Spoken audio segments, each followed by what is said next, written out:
Welcome to conversations. मैं आपका host, आपका दोस्त मुक्तदर खान, और आज मेरे साथ एम्बेसडर डॉक्टर केतन शुक्ला साहब हैं, जो इंडिया के डिप्लोमेसी में काम कर चुके हैं। He has been an Indian diplomat और एम्बेसडर कई सालों के लिए, और हाँ, इस शो पे बहुत रेगुलरली आते हैं। तो कॉन्वर्सेशंस के देखने वाले, सुनने वालों के लिए he is not a new guest.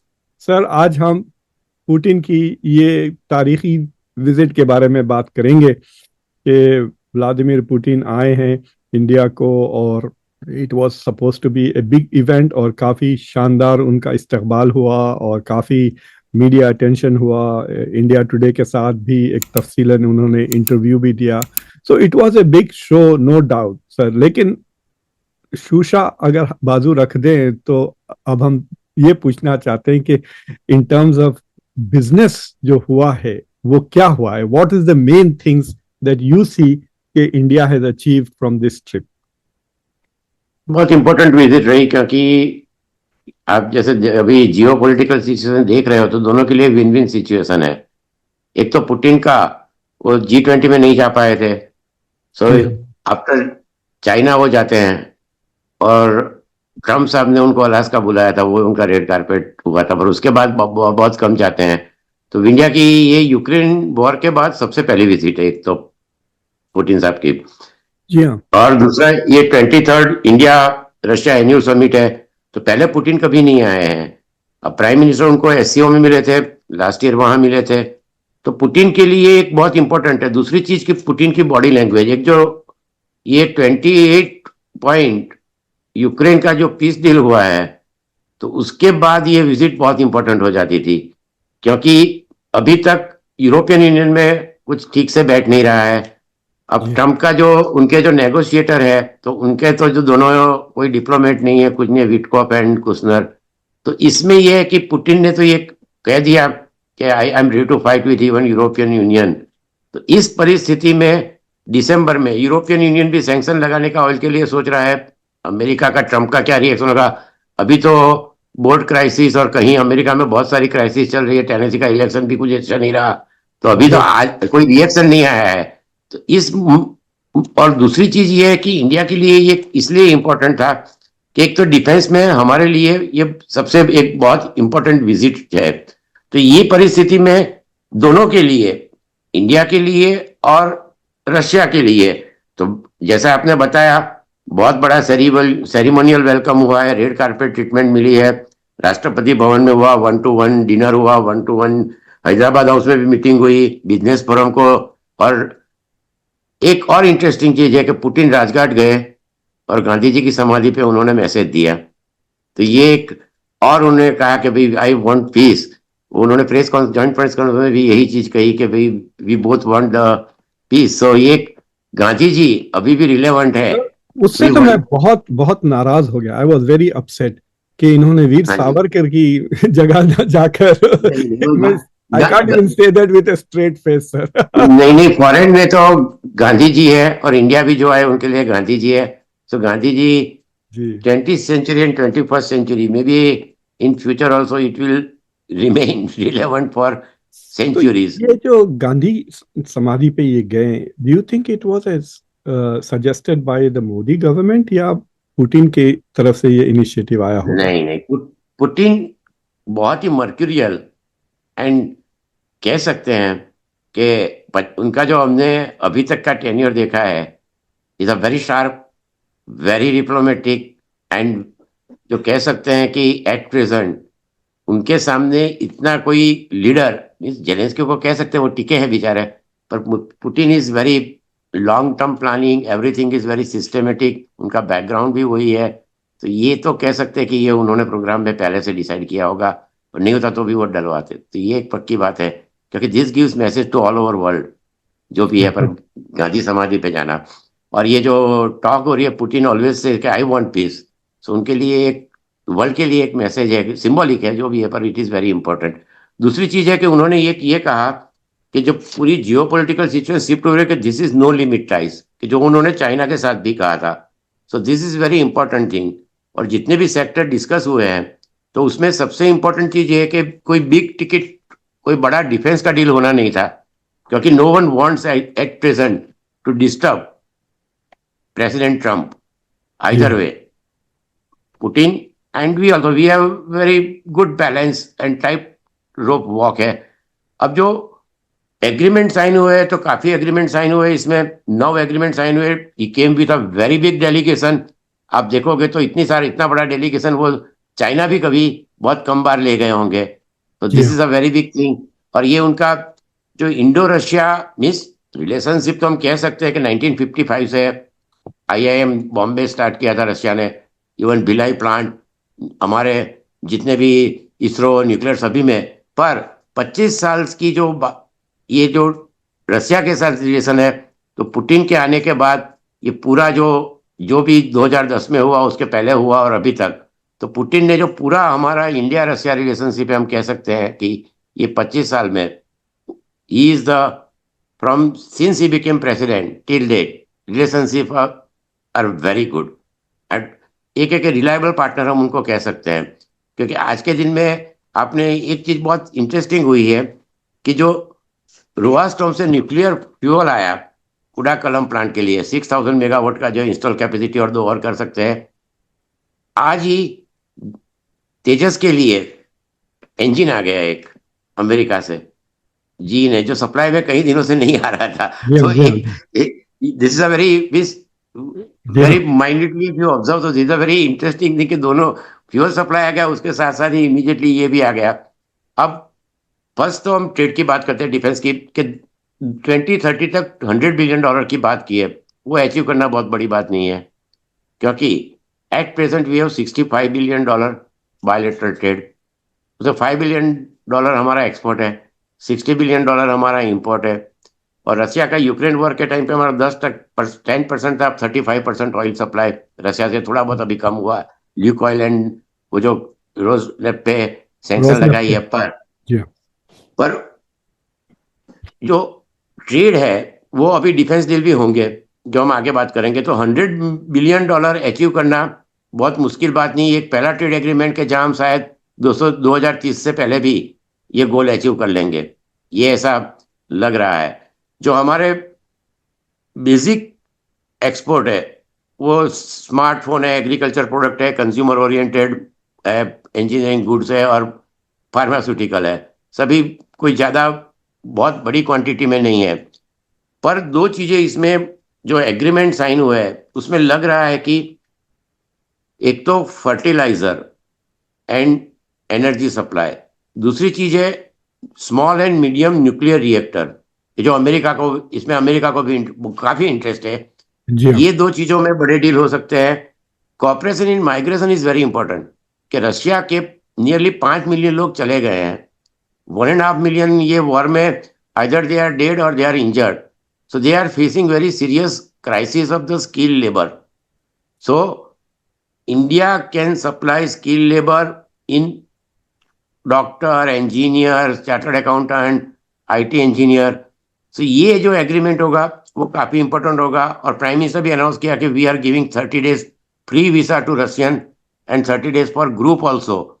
सो लग रहा है कि इसमें इंडिया को काफी फायदा हो सकता है. हेल्थ केयर में एक एग्रीमेंट साइन हुआ और we are going to have start the pharmaceutical industry in Russia, particularly cancer drugs and vaccine and other thing. Shipbuilding, that will be important thing again.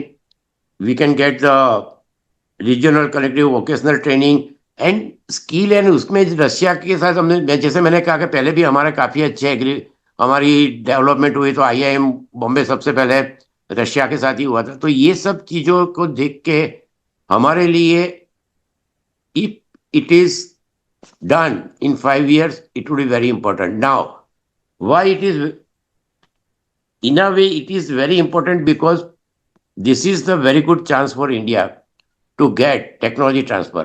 Russia has been a very good ally. Western countries ने शुरू में हमें कभी technology transfer नहीं की है. ना Putin जो भी है फ्रंट लाइन पे यूक्रेन में अच्छा है, पर उनकी इकोनॉमी इतनी अच्छी नहीं है अभी रशिया की. They are selling gold even. And if this continue for longer time, then Russia may face very serious economic problem also. So इसमें रशिया के लिए रशिया को ये फायदा होगा कि ये सब जो ट्रेड डील है तो particularly defence, it is very important कि डिफेंस में रशिया ने हमें MiG-29 की टेक्नोलॉजी ट्रांसफर की थी, T-20 T-90 भी की थी. सो Russia is the one of the country, पर एक चीज हमेशा ध्यान रखनी चाहिए कि Russia is very slow in delivery. Sir अभी तो एक तो ये चीज है कि देयर इज होप, मतलब अगर आप जिस तरह से मैंने उसको पढ़ी है, इनकी एग्रीमेंट सारे के सारे are may be in the future, ऐसा लग रहा है. मतलब it is lot of talk now. For example अभी एक जो $2 बिलियन का वो जो न्यूक्लियर सबमरीन सबमरीन को सबमरीन हाँ लीज किया है, वो 3 साल के बाद आएगी या नहीं आएगी किसको पता. और हमारे पास तो मीडिया वाले तो इतने मरे हुए हैं उनके दिमाग भी मर गया है सब. कोई 3 साल के बाद मीडिया की. पूछेगा भी नहीं कि मर्सिडीज वो कहाँ है, जो आपने सबमरीन की लीज साइन की थी, वो अनाउंस किया था, वो किधर है, किसी ने नहीं पूछा. फॉर एग्जाम्पल इतना लंबा इंटरव्यूज हुआ इंडिया टुडे का, लेकिन they did not push him on the SU-4 नहीं, देखो 400 अभी ये तक जो नहीं आया. क्वेश्चन थे, उसके जी क्वेश्चन में एक खाली एग्जांपल देता हूँ, आप थकते क्यों नहीं हो. सो पुतिन ने ये कहा कि I have very long talk, 5 hours talk with Kushner and Witkoff, and I won again to. It was a या वेरी. तो इस तरह के क्वेश्चन में आपको कोई इंफॉर्मेशन मिले या कोई लॉन्ग टर्म विजन क्या है, वैसा जी हाँ कोई जी हाँ चांस नहीं है. बाद में भी दूसरे में भी प्रेस में अभी पर इसमें 3-4 चीजें हैं कि जी एडमिरल गोरसा को में काफी टाइम लग गया था. S-400 they were suppose to give us 5, जी हाँ वी हैव रिसीव ओनली 3. तो इसमें एक दिक्कत ये आ रही है कि यूक्रेन वॉर की वजह से दे आर जी getting even ammunition from Iran, drone, जी देन नॉर्थ कोरिया, उनका एम्यूनिशन अच्छा है तो अभी, एंड चाइना. सो अभी पर लॉन्ग टर्म में वी कैन होप कि अब 1 साल में यूक्रेन वॉर हो खत्म हो जाएगी. So then actually Russia would like to export, because Russia का हमारा 60% प्लेटफॉर्म अभी भी रशिया का है. और लास्ट 2-3 साल में काफी कम हुआ है कि 33% from France, 33% from Russia and 19% from Israel. पर मेंटेनेंस एंड बाकी चीजों की वजह से रशिया का एक्सपोर्ट काफी ज्यादा रहेगा. अब इसमें 3 मेजर चीजें हैं. सबसे पहले तो प्लेन, कि हमारा जो तेजस है तो उसके इंजन आने में दिक्कत हो रही है, एंड मैक 2 हमारे पास प्लेन है नहीं, 5th जनरेशन. अब इसमें 2 चीजें थी. F-35 वो तो एलोन मस्क ने बर्बाद कर दिया इन अ वे, वी कैन से, वो हमने प्रोग्राम में भी पहले डिस्कस किया हुआ है. जी Sukhoi 57 we are suppose to jointly develop with Russia, वो उन्होंने 2008 में ऑफर की थी, 16 में हमने उसको किया. पर Sukhoi 57 is very good. F-35 is Mach 1.5, Sukhoi is Mach 2, 3D vector है, एंड कॉस्ट $35 to $40 million, जबकि F-35 $109 million है, लेस मेंटेनेंस कॉस्ट. और रशिया ने 33 यूनिट बनाया, अमेरिका ने F-16 के 100 यूनिट बनाया है. तो ये 5th जनरेशन बहुत ही इंपॉर्टेंट रहेगा सुखोई 57 हमारे लिए, क्योंकि सुखोई 30 HL ने बनाया हुआ है, and they are ready to transfer technology and everything. अभी रशिया टेक्नोलॉजी ट्रांसफर में हमारे साथ काफी जनरस रह सकता है, क्योंकि this is the opportunity for India when they sign the agreement. दूसरा S-500, क्योंकि ऑपरेशन सिंदूर में आपने देखा होगा कि काफी अच्छा परफॉर्मेंस रहा है. S-500 is even better. Instead of 200 is 400 to 450 kilometre range, ballistic missile, hypersonic missile. So ये 2 चीजों में बहुत बड़ा कॉन्ट्रैक्ट हो सकता है सुखोई 57 एंड S-500. तो सबमरीन सर आपने बताया. आपको कैसा लगता है कि वॉशिंगटन इसे कैसा दिख रहा है, ये सारा शो जो मोदी साहब ने पुट अप किया है पुतिन के साथ मिलकर? अभी तक तो ऑफिशियली कोई रिएक्शन नहीं आया from either from the media या अच्छी डोनाल्ड बात है. ट्रम्प. हाँ, लेकिन जो जो मीडिया क्रिटिकल है डोनाल्ड ट्रम्प का, मैं देख रहा था थोड़े लोग they were covering this very closely, saying कि देखो दिस इज ट्रम्प की failure of Trump's foreign policy, कि पुतिन और India are coming so close. लेकिन आप क्या एंटिसिपेट करते हैं कि how will Trump react to this? और क्योंकि देखो क्योंकि आपको याद होगा कि शुरू में हावर्ड लटनिक अ, जो नेगोशिएट कर रहे थे विथ इंडिया, उन्होंने एक बार शिकायत भी की थी कि India buys weapons from Russia and the US was very unhappy with that. तो अगर इंडिया जो कमिट करता है, लेट्स से कि S-500 और Su-57, तो ये लॉन्ग टर्म मिलिट्री कमिटमेंट हो जाएगा 20 साल का कम से कम, to be tied into the Russian military ecosystem. तो will there be some kind of मतलब अगर वो कहेंगे कि वो प्रोटेस्ट करेंगे या दे विल बी अपसेट, तो अपसेट तो होंगे, लेकिन how do you think they will react? मतलब दैट इज माय क्वेश्चन कि एक चीज ये है कि ट्रम्प कैसे रिएक्ट करेंगे वो जी। ट्रम्प खुद नहीं बता सकते। ये ऐसी चीज है कि वो कब क्या कहेंगे। अब आज प्रेस कॉन्फ्रेंस में पुतिन ने कहा कि America is also buying nuclear हाँ एनर्जी के लिए fuel from us, Europe is buying. So एक चीज ये है कि ट्रम्प के तीन चीजें हैं कि एक तो Trump is talking about Russia, he is meeting him in Alaska now. जो उनकी जो पीस डील में आया है कि this was already committed by Trump in Alaska, जी। ये और वो जो रशिया ने जो बनाया था वो ट्रांसलेट करके दे दिया है। तो एक तो ट्रम्प रशिया के साथ तो उनके संबंध अच्छे हैं, ऐसा कह सकते हैं, चाहे हमें जो भी कहे। चाइना को वो कुछ कर नहीं सकते। सो वो स्टेटमेंट देंगे तो इंडिया के लिए देंगे। इसीलिए यूयू के आपने देखा होगा कि 3 एम्बेसडर ने ओपेड दी थी, बाद में जी। रशिया ने उसको रिप्लाई किया। अब इसमें दिक्कत ये आएगी कि व्हाट ट्रम्प विल डू, क्योंकि यूरोपियन यूनियन में अभी ये जो यूक्रेन पीस डील है उसकी वजह से, जो कल बेल्जियम के प्राइम मिनिस्टर ने कहा कि we will not use the fund which is confiscated from Russia, तो इससे दिक्कत ये कि यू अब तितर बितर हो रहा है। अमेरिका नाटो भी ये कह सकते हैं कि जैसे उन्होंने फर्स्ट टर्म में किया था उससे भी ज्यादा खराब हालत है। तो इसमें ट्रम्प ये पीस डील कब होगा मुश्किल लग रहा है, क्योंकि यूक्रेन में अभी तो यूरोपियन यूनियन की कोई ऐसी 2-3 दिन में दिख नहीं रहा है। टेलीकॉन्फ्रेंस जो हुई मर्ज के साथ और मैक्रो से जेलेंस्की की, तो यदि पीस डील हो गया तो फिर कोई ज्यादा प्रॉब्लम नहीं होगा। अब ये अभी तो कुछ अनाउंसमेंट हुई नहीं है, और डिफेंस के डील आप 1-2 साल तो लगते हैं, प्राइस नेगोशिएटिंग कमिटी बैठती है, ये होता है वो होता है। सो अभी हमारे लिए नेगोशिएशन शुरू कर मीन्स अनाउंसमेंट तो इसलिए की नहीं है। आपने देखा होगा डिफेंस में कोई अनाउंसमेंट नहीं हुई है कोई बिग डील की। अब इंडिया ने अमेरिका से सीहॉक भी खरीद लिए हैं।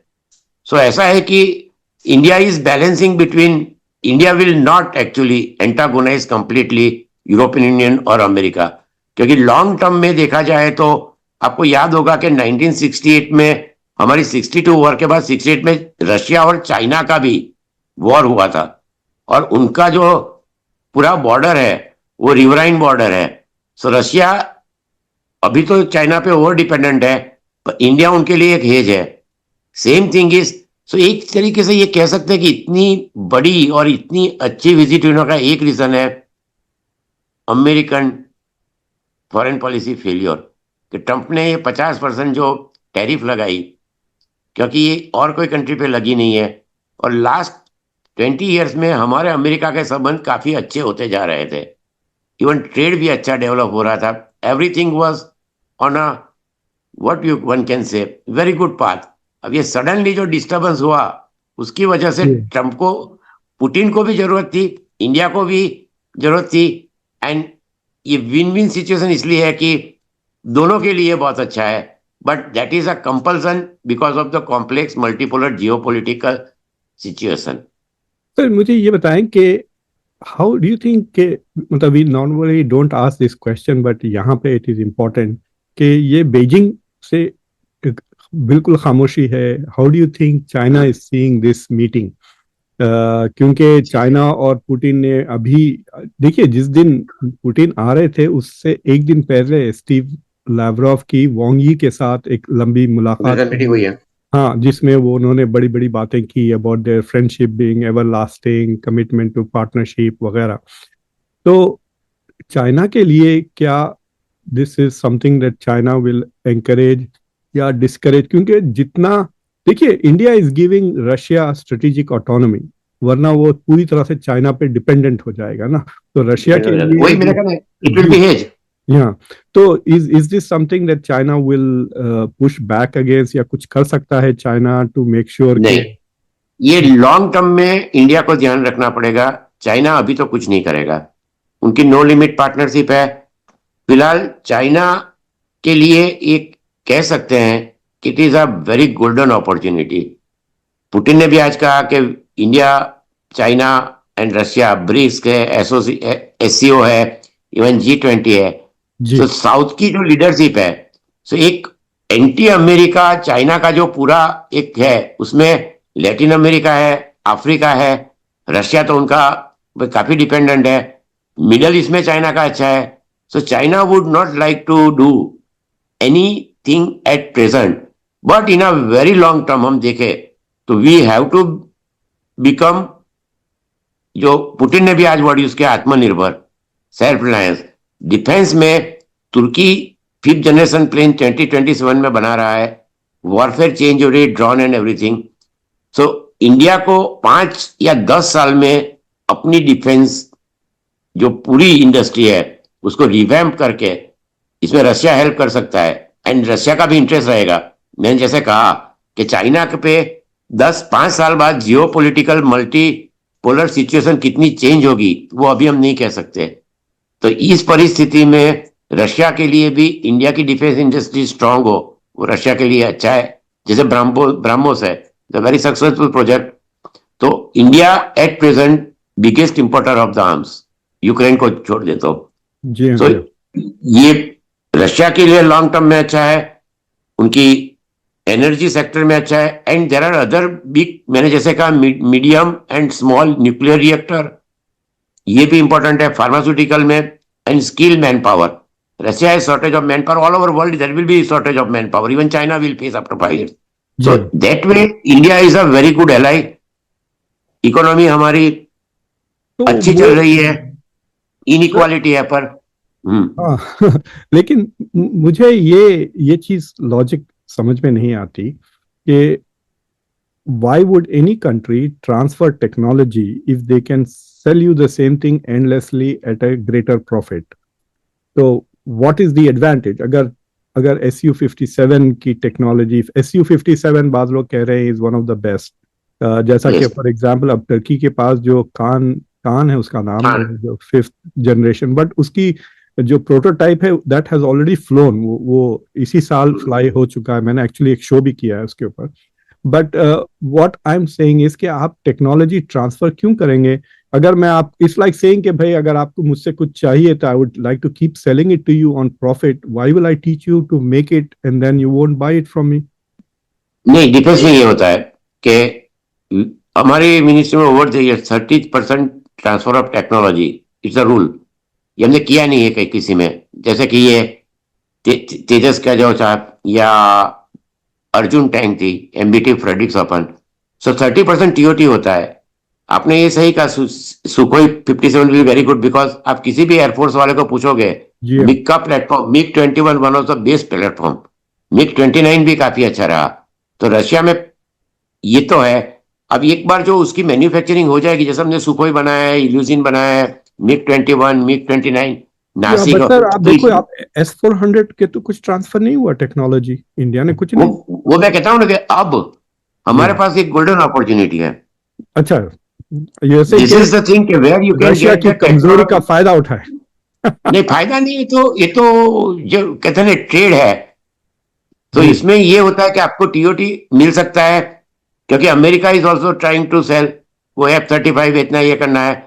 एक तो ट्रांसफर ऑफ टेक्नोलॉजी, ये हमें क्लॉज हमेशा रखना चाहिए। दूसरा ये कि जो HAL है वो नासिक और बेंगलोर दोनों बहुत अच्छे हैं। MiG-21 नासिक में बनते थे, मिग सुखोई 30 ऑलरेडी बनते हैं, राफेल बनने शुरू हो गए थे। तो ये है कि ये हो S-500 का ही हमें टेक्नोलॉजी ट्रांसफर और उसका बात करना चाहिए। 30% तो एक रूल है, उसके बाद। और इसमें एक दूसरा खांसा भी है कि 20 ईयर जो आपने कहा ना,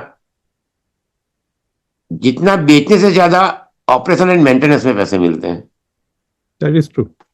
वंस लेकिन वो तो दैट इज अमेरिका के लिए the servicing part is more profitable, क्योंकि द कॉस्ट ऑफ मेंटेनेंस जो अमेरिका के F-16 से लेके F-35 तक है वो बहुत ही ज्यादा है। compared to say Su-30 या ये तो मैंने Su-57? आपको मैंने कहा ना कि इसका जो है $104 मिलियन है, सुखोई जी 37 $47 मिलियन जी है, जी ओएम इज ऑल्सो 50% में भी। सो रशिया का एक फायदा है कि ओएनएम पर रशिया को फायदा ये है कि 20 साल तक उनको एक जो हमारा 60% है उनके साथ एक्सपोर्ट का, वो फिर ये जो बड़े कॉन्ट्रैक्ट हुए तो फिर वो आगे जाके और शिप जी। बिल्डिंग पर्टिकुलरली तो चालू रहेगा। तो एक लॉन्ग टर्म जो कहते हैं ना कि it will be a very big thing for Russia. Sir ये मेरा आखिरी सवाल है। तो हाँ जी, this was an entirely bilateral show, मतलब इसमें ना तो RIC का जिक्र ज्यादा हुआ, ना SCO का हुआ, ना ब्रिक्स का हुआ। सिर्फ एक जो यूरेशियन इकोनॉमिक जो यूएस इकोनॉमिक हाँ, काउंसिल में जी हाँ दे साइन द उसमें, एमओयू। हाँ तो उसमें India will try to participate, और वो basically it is another way to reach Central Asia. तो सेंट्रल एशिया। उसका जिक्र आया, but this was mostly bilateral. Is was this deliberate, या मतलब बिकॉज वो हर बाकी जितने भी सारे फोरम्स है उसमें चाइना है, और करंटली इंडिया के चाइना के साथ कुछ ताल्लुकात are suddenly not that good. नहीं, तो बायलेटरल इतनी बड़ी बायलेटरल विजिट में जनरली उन्होंने मेंशन किया अभी ब्रिक्स और वो सब, एक जी INSTC नॉर्दर्न रूट क्या, जी चेन्नई टू व्लादिवोस्टॉक, फिर जी आर्कटिक जोन में कोऑपरेशन की बात हुई है। तो ये सब चीजें हैं। तो इसमें यह है कि ज्यादा उन्होंने ये कहा कि ब्रिक्स SCO में वी ऑल आर पार्टनर। तो बेसिकली थर्स्ट वाज कि दोनों कंट्री के बीच में जो जी मैंने कहा ना ये मेजर और FTA यूरेशिया का इकोनॉमिक यूनियन, वो भी एक क्या कहते हैं अच्छा था एग्रीमेंट। पर बेसिक चीजें डिफेंस पे थी, एनर्जी सेक्टर था। These are the two thing. And Putin का एक बहुत ही बड़ा कह सकते हैं कि रेड कारपेट वेलकम हो गया। ये यूक्रेन पीस डील में जो कंफ्यूजन हुआ है, सो जो उन्होंने कहा what is he stand now, he actually is can, उसकी बॉडी लैंग्वेज से भी लग रहा था कि he is very confident. And ये विजिट उनके लिए अच्छी रही है, हमारे लिए जैसे मैंने कहा बहुत अच्छा अपॉर्चुनिटी है। स्किल माइग्रेशन वो भी एक अच्छा अपॉर्चुनिटी है। तो ये सब चीजें देखते हुए लगता है कि it will be a successful visit. ये दिस इज जी opportunity and both side should take it with open hand. तो अमेरिका के लिए ये बहुत बड़ा जो कहते हैं कि 20 साल का, पर ट्रंप ने तो हर जगह European union, NATO, Japan, Korea, so this will be a very I think difficult situation for America, क्योंकि उनको चाइना को लॉन्ग टर्म में अमेरिका ध्यान में रखे ये कुछ अच्छे डेवलपमेंट नहीं है अमेरिका के लिए। Sir, Shukla ji, thank you very much. आपकी विजडम का हमको फायदा नमस्कार। मिला। Thank you for coming on the show. और फिर थोड़ी देर के बाद मैं फिर आपके साथ और दूसरे हाँ शो फिर में हम मिलूंगा। मिलेंगे तो we will talk to you जरूर। Soon in 15 minute. Yes yes, thank you very much sir. नमस्कार।